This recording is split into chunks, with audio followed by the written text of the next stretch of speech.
For most of human history, wealth was presumed to be finite. Hey, wait a minute, didn't I just do them? Oh, wait, this is PragerU, not the Gravel Institute. It's amazing how difficult it is to tell those two apart.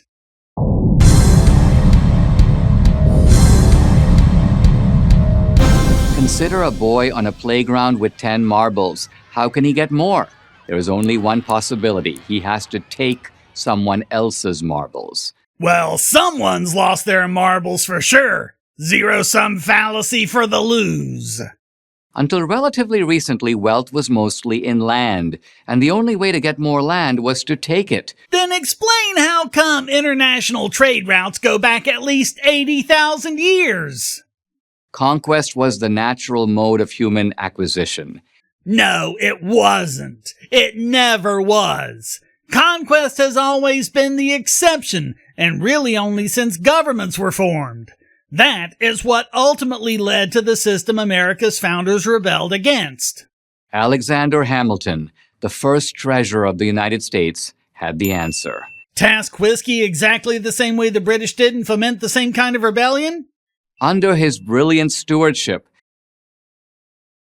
the new nation developed a new concept of wealth creation, capitalism. Hamilton was not a capitalist. It was the Jeffersonians who were the capitalists.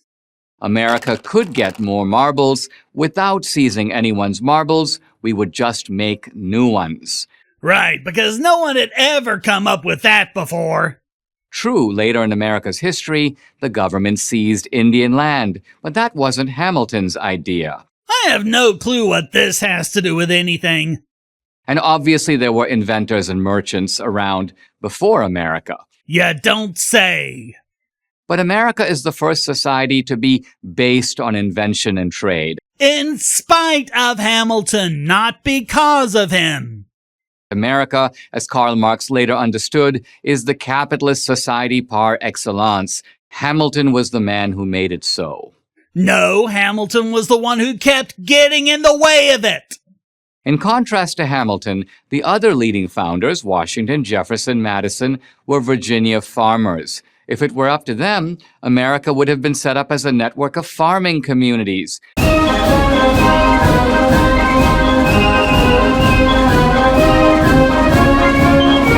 The elaborate system of rights and contracts on which capitalism is based require a government to be the neutral arbiter of the disputes that inevitably arise. No, it doesn't. People have been creating their own neutral arbitrators for thousands of years. Government monopolized this function. And that happened long before Hamilton. If anything, it's that kind of centralization that gets in the way of capitalism. The weak central government of the sort envisioned by Jefferson would not be up to that challenge.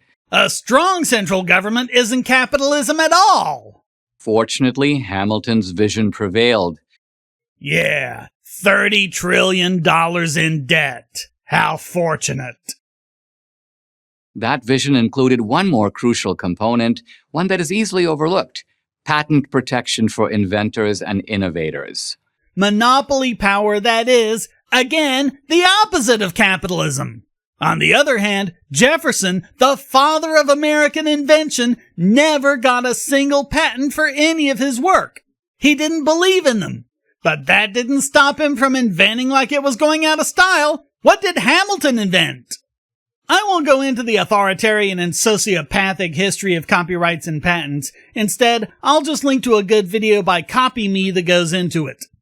Suffice it to say, the prosperity of America happened in spite of, not because of, Hamilton and his legal monopoly power. Hamilton was just in favor of central planning, nothing more.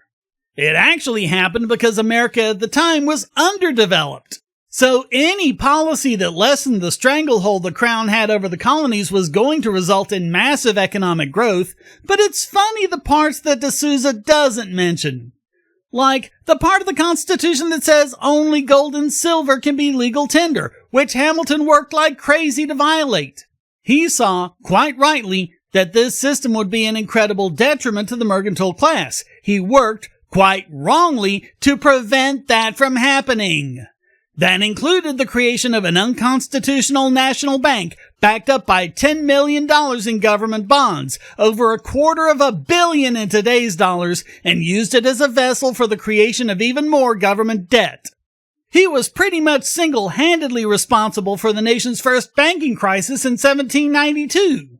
By 1795, the inflation caused by Hamilton trying to fix things and spur on the economy resulted in capital flight, which reduced imports while pushing up both interest rates and government debt. He successfully pushed for industrial protectionism in the form of tariffs, which just about started the Civil War 70 years early. He also successfully pushed for taxes that hit farmers hard to benefit industrialists. He also pushed for military spending levels way beyond what was necessary, engaged in wealth transfers from taxpayers to industrialists, and tried to get the government into every aspect of American economic life. All the while making it next to impossible for the American people to hold the central government accountable.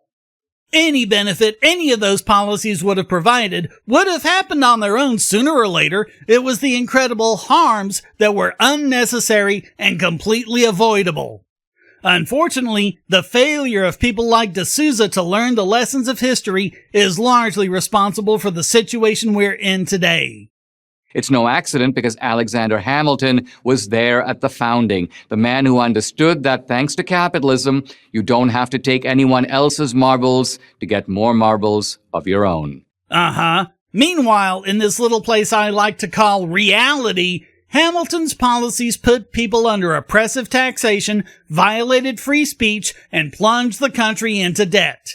Hamilton's capitalism was anything but free market. In fact, it was nothing more than the very mercantilism people had just fought a war to get rid of. So thanks for watching. Please hit like and subscribe, leave a comment, and go to donate.bogosity.tv to keep me doing what I do. And check out all the great content here, like this video selected just for you.